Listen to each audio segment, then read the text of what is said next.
During the period of recorded history, there is little evidence to indicate that man has changed in any major respect. Among living creatures, he is not the strongest or the fastest, but rather a unique compromise. If we were to look at man as if he were a machine, we would say that he is made of three interrelated parts. First, he is a physical structure. Second, he is a biochemical laboratory. Third, he is an emotional, psychological computing device. Although modern man's aspirations carry him into new and hostile environments, he is essentially the same as he has always been. His mechanical, chemical, and psychological abilities are severely limited. When the demands of the situation exceed these limits, man breaks down. The result? An accident. Physiological man is a ground animal, and in the early days of the American farmer, he had little reason to think about himself as a biochemical laboratory. He lived in a relatively simple civilization, and most of his needs were met by simple means. He got plenty of sunshine and fresh air. His water was good to drink, and he grew most of his own food. He put in a hard day's work, but he got plenty of rest. Except for periods of illness, when his biochemical laboratory broke down as a result of disease, he lived, at least according to some romantic versions of history, a short but happy life. But man's incredible ingenuity and his insatiable lust for pioneering changed all that. Now there appears to be more automobile exhaust and industrial waste than fresh air. The work is easier, and he gets most of it done sitting down. He has plenty of leisure time, but gets very little rest. His periods of illness are more frequent, but less devastating, and his biochemical laboratory seldom breaks down completely, but gradually wears away, so that he lives, at least according to the contemporary novel, a long but miserable life. Although his tools are more complex, their operation is simple: scanning lights, throwing switches, and pushing buttons. The work is easier, but he lives in a highly dangerous environment. If he wants to stay alive, if he wants to prevent accidents, he must not only take technical precautions, but he must understand his own internal physiological limits. Man is highly complicated, and it would take an elaborate chemical laboratory to reproduce the biochemical actions taking place in his body. So to put it simply, when the blood is pumped through the body adequately and contains the proper chemicals, his body structures are nourished. His sensory apparatus remains acute. He can arrive at clear-cut decisions and take efficient action. If this biochemical balance is upset, dangerous inefficiency results.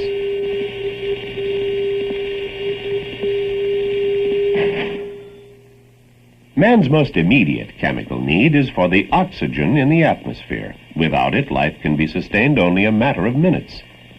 He needs oxygen for the production of energy.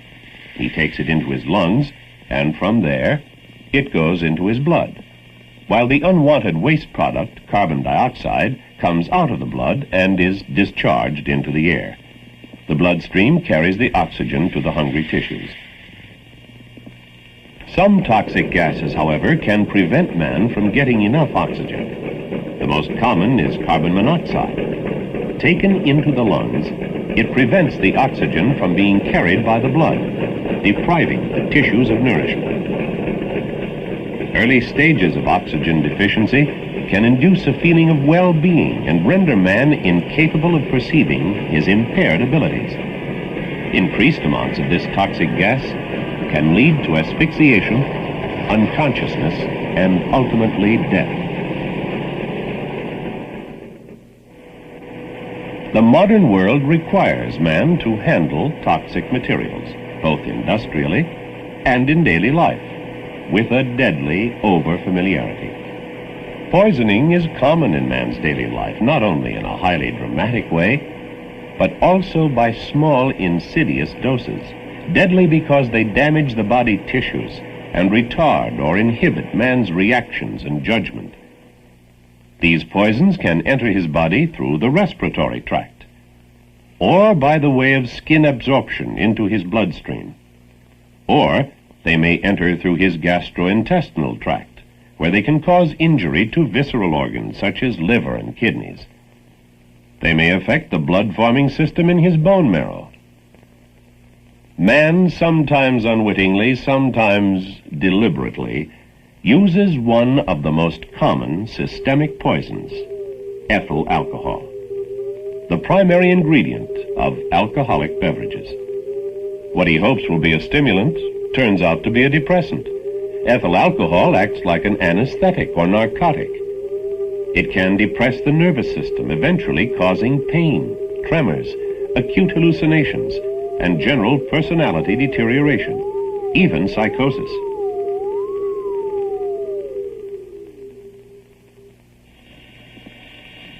Proper nourishment is essential. Without it, the tissues may become dehydrated.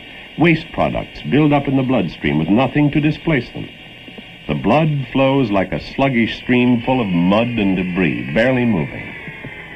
This reduces man's efficiency and causes errors in his judgment. Similar malfunctions of man's body can occur during illness, and even medication may be a contributing factor. And this can be further complicated by self-medication.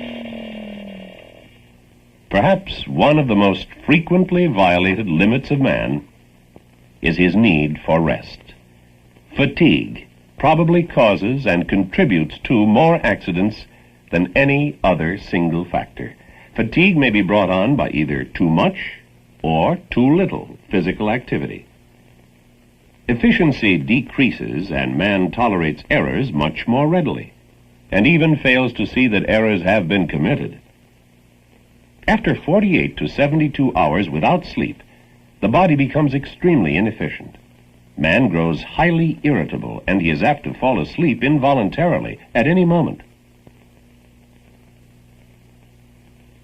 Man used to work and live among rather simple external hazards, but now he ventures into more hostile environments for which he is poorly constructed. Man's body is built to function under the pressure of the atmosphere at sea level. Lack of pressure at high altitude can cause the release of gas bubbles as the liquids in his body evaporate. In effect, they boil, and this may lead to collapse. Even his breathing 100% oxygen cannot prevent it. Too much pressure creates a crushing effect, such as experienced by an astronaut under the force of great acceleration. These G-forces cause incapacitation by slowing down or stopping the flow of blood. Although excessive heat or cold can destroy body cells, man can, with the aid of his technical skill, function over a wider range of temperature than any other animal. But no matter where he exists, he must maintain a constant body temperature of 98.6 degrees. A rise of 5 degrees results in high fever, possible delirium. A rise of only 3 more degrees, and death may result.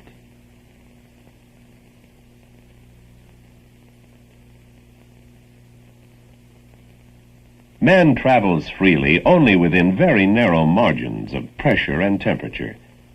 He is further limited by his need for fuel, being able to survive about 30 days without food, 3 days without water, and little over 3 minutes without oxygen. It is indeed a small cage within which man lives, confined by pressure, temperature, and fuel limitations.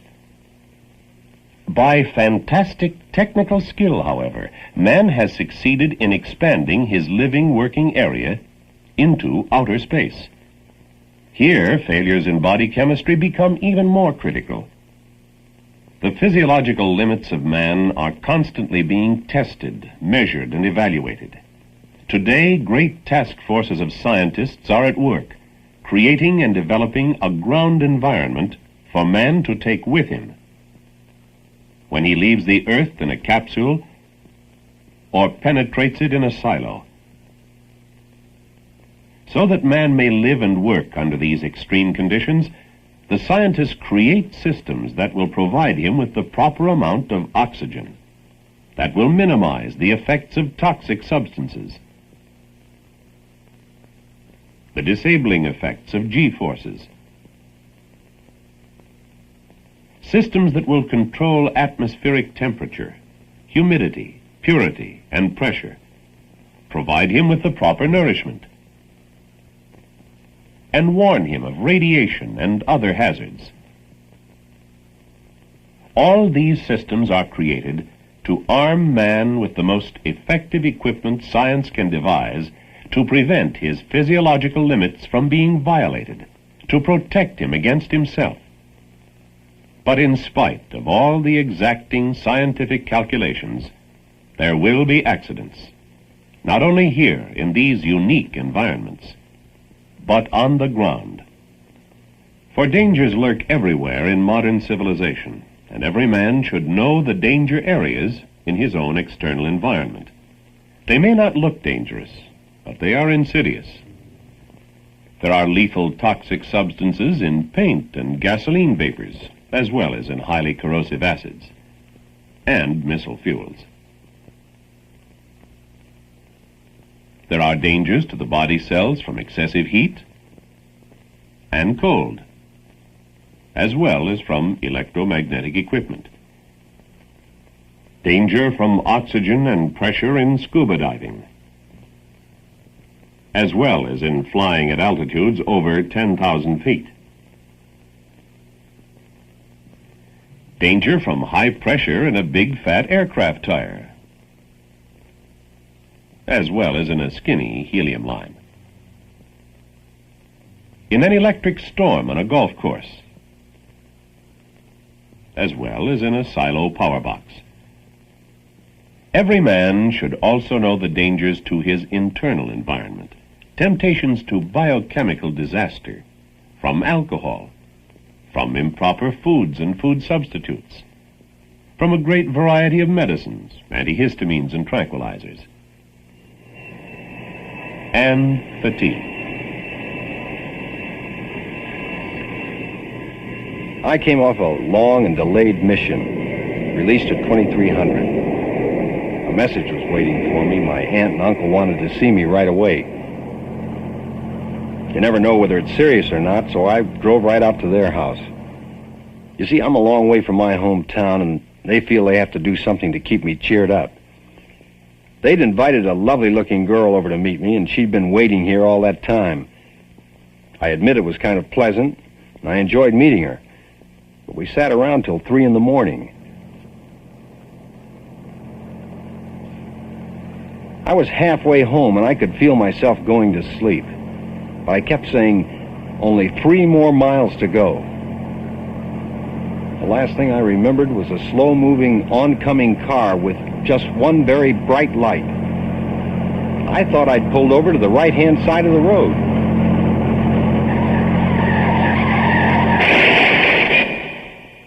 When he saw the picture of his car a week later, he didn't believe it. The car had crossed the center line and gone off the left side of the road and plowed into a palm tree. Then he remembered he had fallen asleep. Whenever man's physiological limits are violated, the result is inevitable: injury or death. I was flying the front seat of an F-100F. Mission had gone well. Rear pilot and I both felt we'd done a real fine job.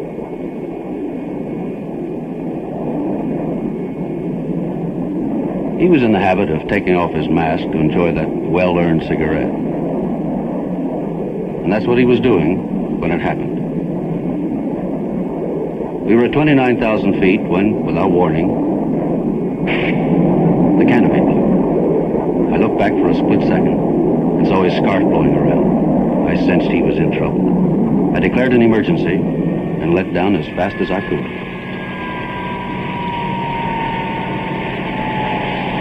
I managed to land the aircraft safely.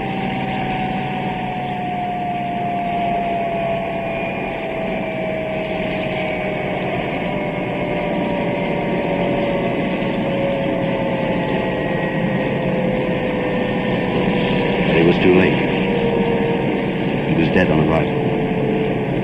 Apparently, when the canopy blew, his scarf had become entangled in his headrest because of the slipstream and had strangled him to death. One ugly fact stands out.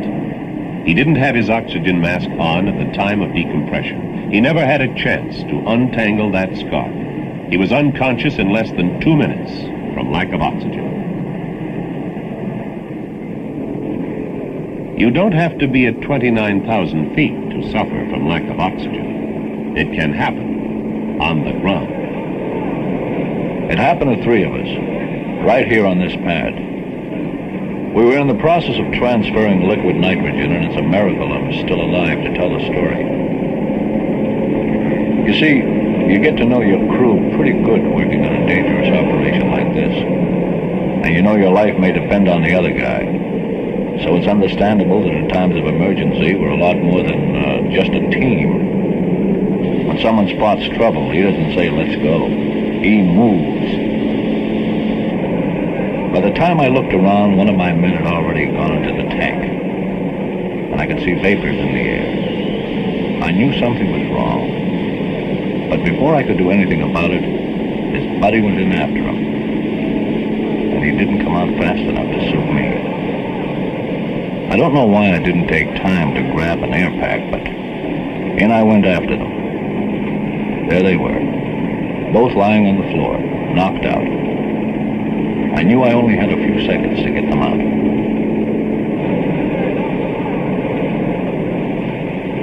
Well, it wasn't my heroics, but the fact that I held my breath until I shut off the valve that saved all our lives. The first man in happened to be the last man out, and he was having convulsions. Fortunately, we all recovered.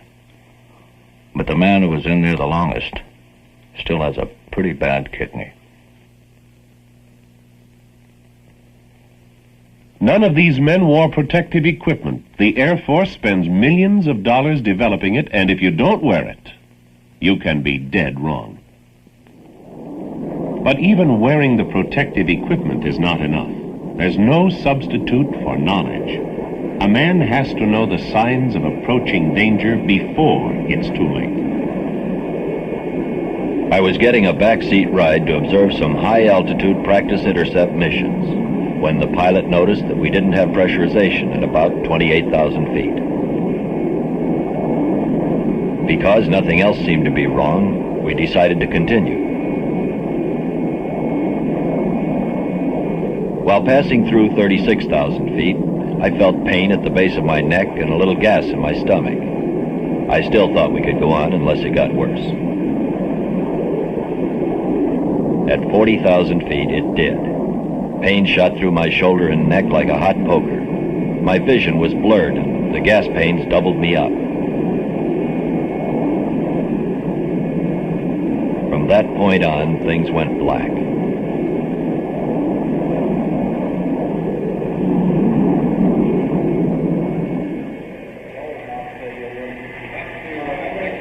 Rest at ground level wasn't enough to revive me. So they put me under heavy pressure in a recompression chamber.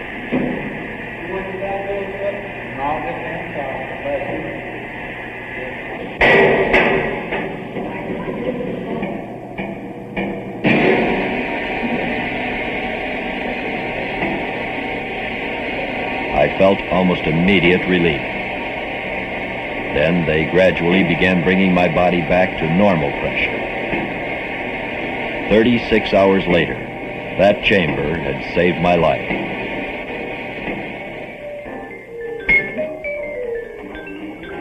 Some things the body needs desperately to stay alive, but there are others it can very well do without.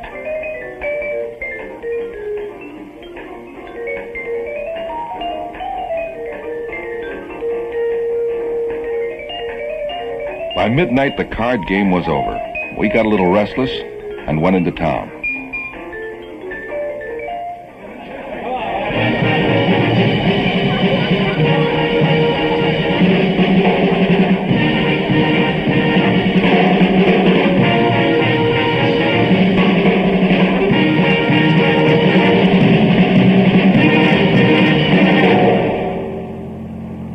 we headed back to the base, a light fog had made driving difficult.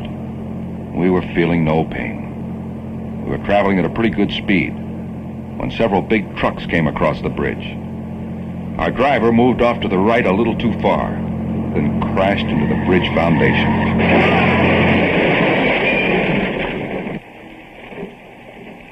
I was the only survivor.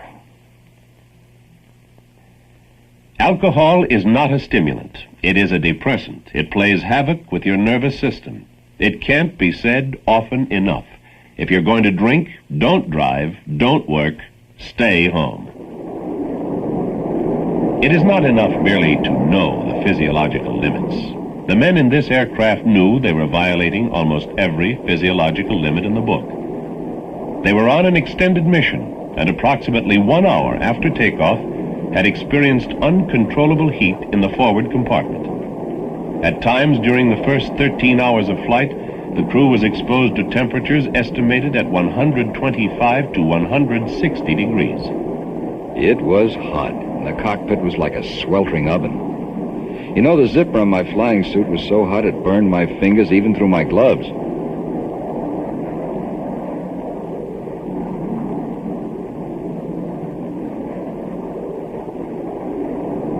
The yoke could hardly be handled, yet the decision had been made to continue the mission.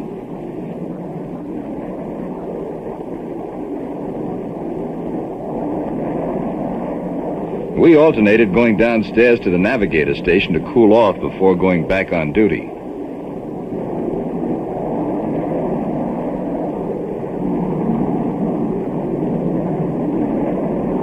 About 4 hours after the second refueling, my window shattered.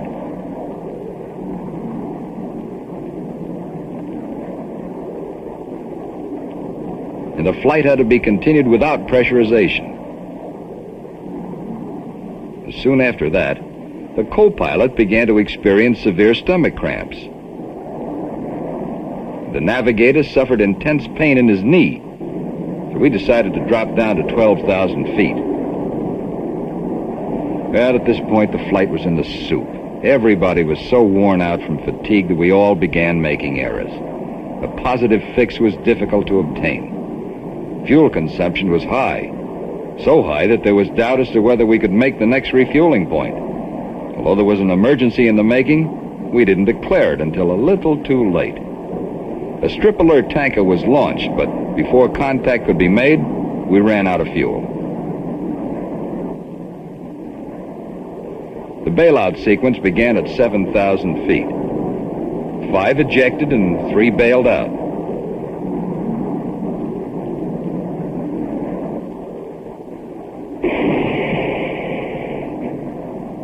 The aircraft made one complete 360-degree left turn. And crashed into a clear, flat field at approximately a 45-degree angle. Fortunately, only 2 of the men received major injuries. Cause of the accident?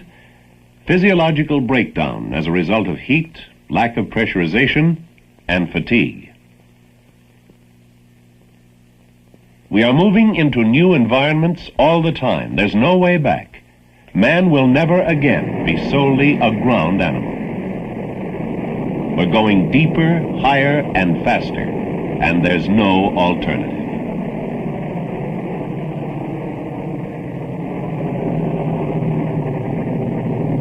Know and accept your physiological limits and stay alive.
but he got plenty of rest. Except for periods of illness, when his biochemical laboratory broke down as a result of disease, he lived, at least according to some romantic versions of history, a short but happy life.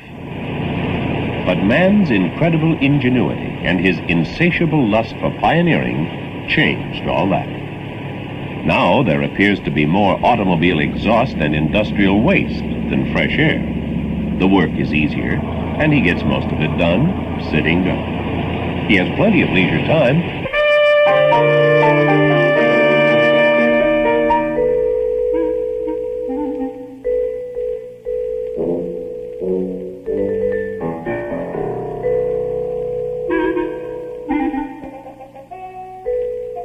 During the period of recorded history, there is little evidence to indicate that man has changed in any major respect.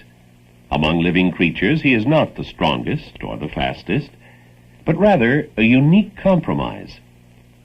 If we were to look at man as if he were a machine, we would say that he is made of three interrelated parts. First, he is a physical structure. Second, he is a biochemical laboratory. Third, he is an emotional, psychological computing device. Although modern man's aspirations carry him into new and hostile environments, he is essentially the same as he has always been. His mechanical, chemical, and psychological abilities are severely limited. When the demands of the situation exceed these limits, man breaks down. The result? An accident. Physiological man is a ground animal, and in the early days of the American farmer, he had little reason to think about himself as a biochemical laboratory. He lived in a relatively simple civilization, and most of his needs were met by simple means. He got plenty of sunshine and fresh air. His water was good to drink, and he grew most of his own food. He put in a hard day's work